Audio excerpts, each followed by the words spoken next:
গ্রহণ করেছেন আমাদের স্থায়ী কমিটির সদস্য যুব সংগঠনের সংগ্রামী সাধারণ সম্পাদক মুফতি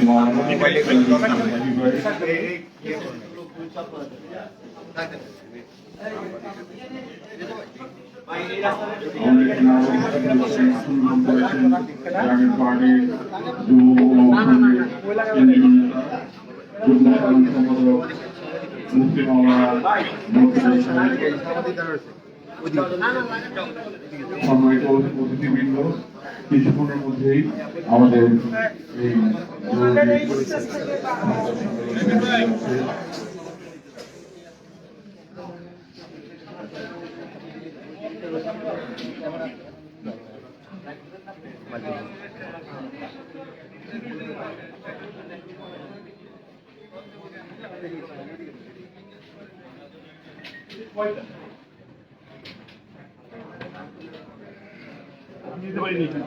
ভাই পিছন থেকে সরে যায়, পিছন থেকে সরে যায়।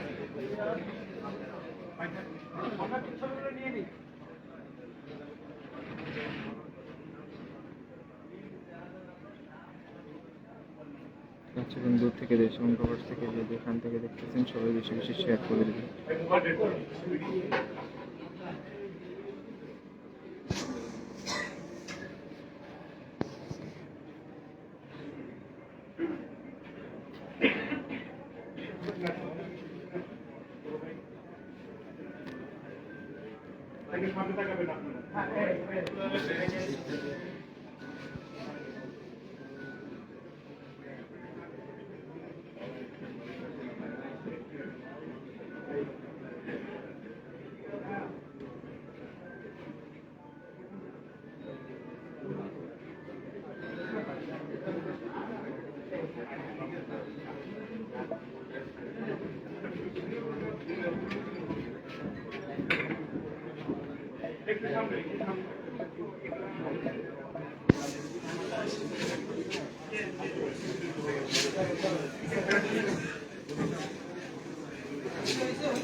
কাছে এবং দূর থেকে দেশ এবং প্রবাস থেকে যে যেখান থেকে দেখতেছেন সবাই বেশি বেশি শেয়ার করে দেন। জরুরি সংবাদ সম্মেলন ডেকেছে জাতীয় পার্টি জাতীয় প্রেস ক্লাবে, সরাসরি লাইভ সম্প্রচার হচ্ছে, সবাই বেশি বেশি শেয়ার করে দেন।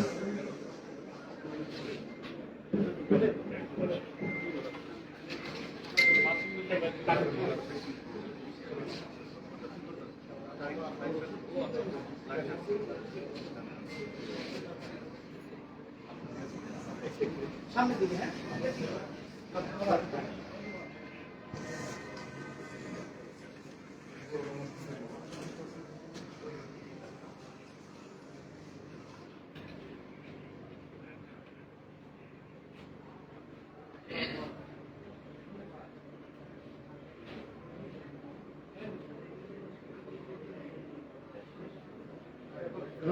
বেশি বেশি শেয়ার করে দেন।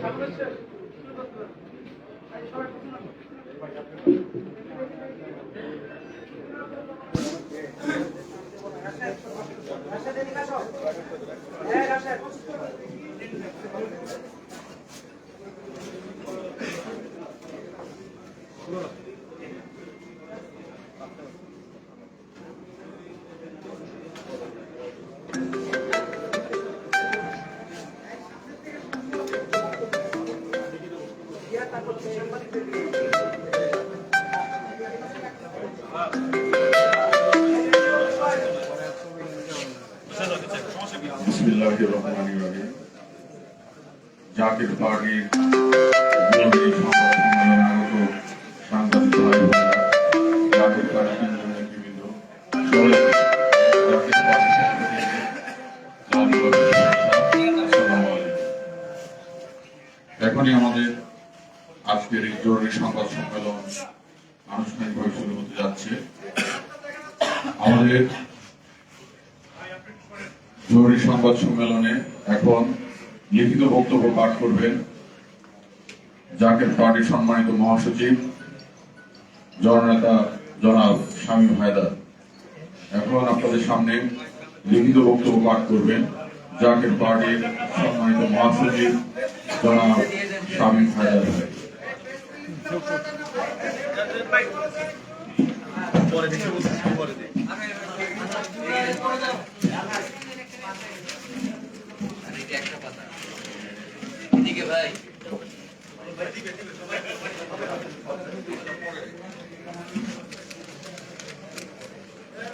অসুবিধা হলে করো।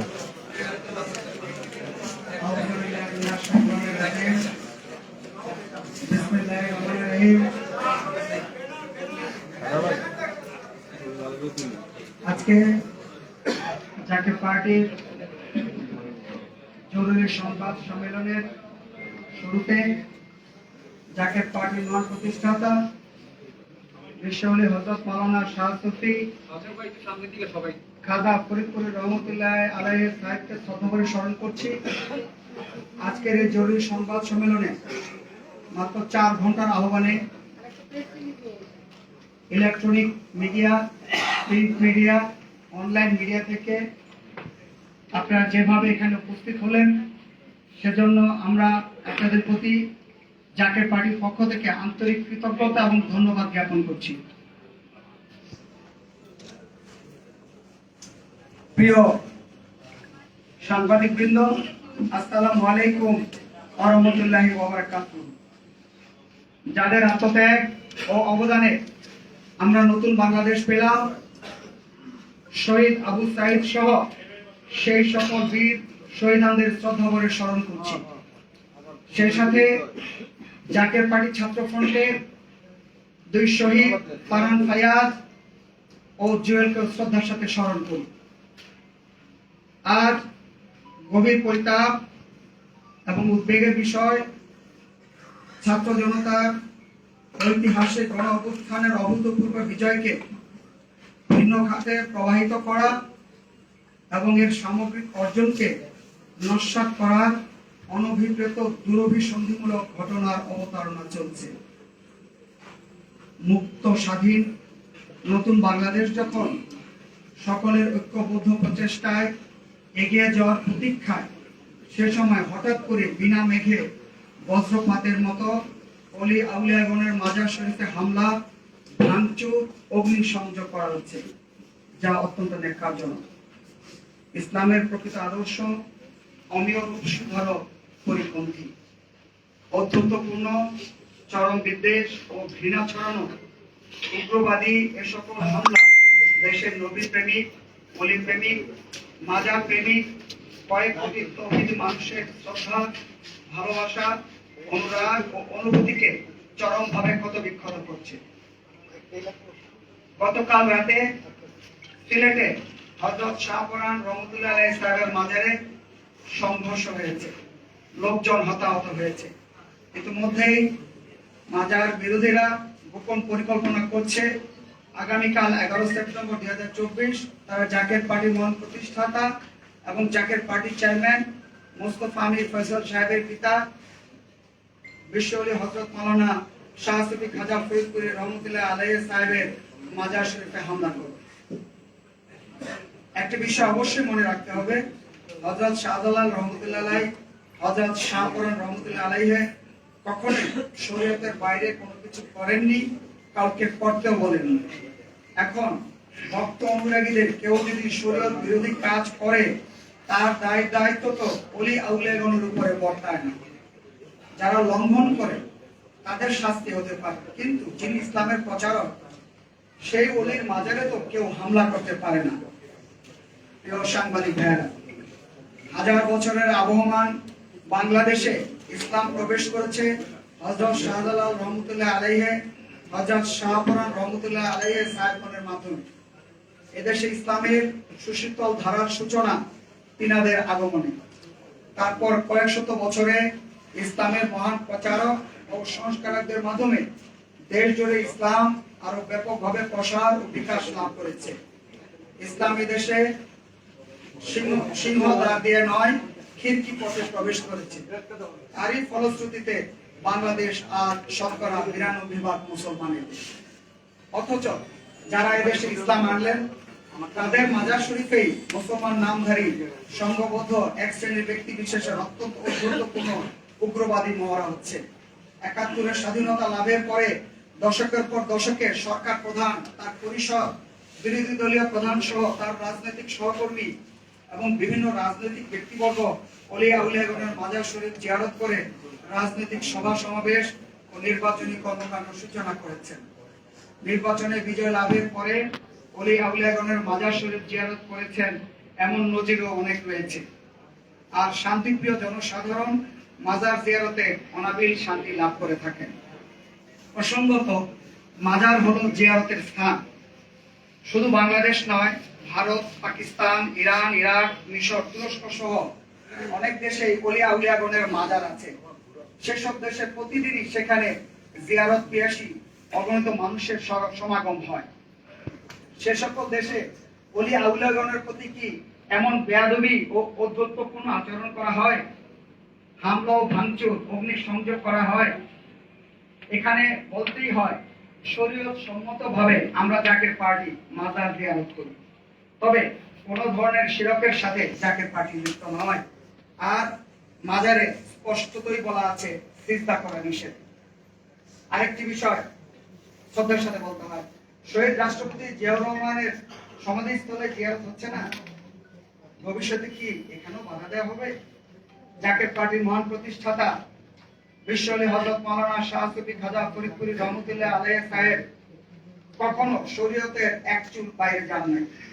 দুনিয়ার সকল স্বাদ পরিত্যাগ করে ইসলামের প্রচার প্রসারের জন্য নিজের জীবনকে উৎসর্গ করেছেন।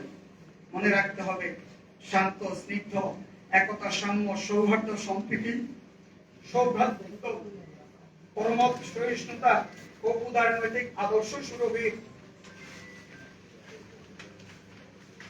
কল্যাণময় জীবন সংস্কৃতির ধারা অলিয়া উলিয়াগণের মাধ্যমে সচল হয়েছে ও বিকাশ লাভ করেছে। এ প্রসঙ্গে আরেকটি কথা স্মরণ করিয়ে দিতে হয়, এদেশে আজ রাষ্ট্রধর্ম ইসলাম, এই অবদান কিন্তু জাকের পার্টির মহান প্রতিষ্ঠাতা বিশ্ব আলী হযরত মাওলানা শাহ সুফি খাজা ফরিদপুরি রহমতুল্লাহ আলাইহি সাহেব। প্রিয় সাংবাদিক বন্ধুগণ, ক্ষত বিক্ষত হৃদয়ে তাই আজ হৃদয়ে প্রশ্ন জাগে, যাদের অবদান ও সীমাহীন ত্যাগ প্রতীক্ষা এদেশে ইসলাম আজ মুক্ত স্বাধীন পরিবেশে কোন কারণে, কোন উদ্দেশ্যে, কোন দুরভিসন্ধি চরিতার্থে সেই অলিয়া উলিয়াগণের মাজার শরীফে মাজার বিরোধী মহড়া, হামলা, লুটপাট ও ভাঙচুর চলছে। কি অদ্ভুত বৈপরীত্য! হিন্দু সম্প্রদায়ের মন্দির রক্ষায় পাহারা দিলেন মুসলমানরা, অথচ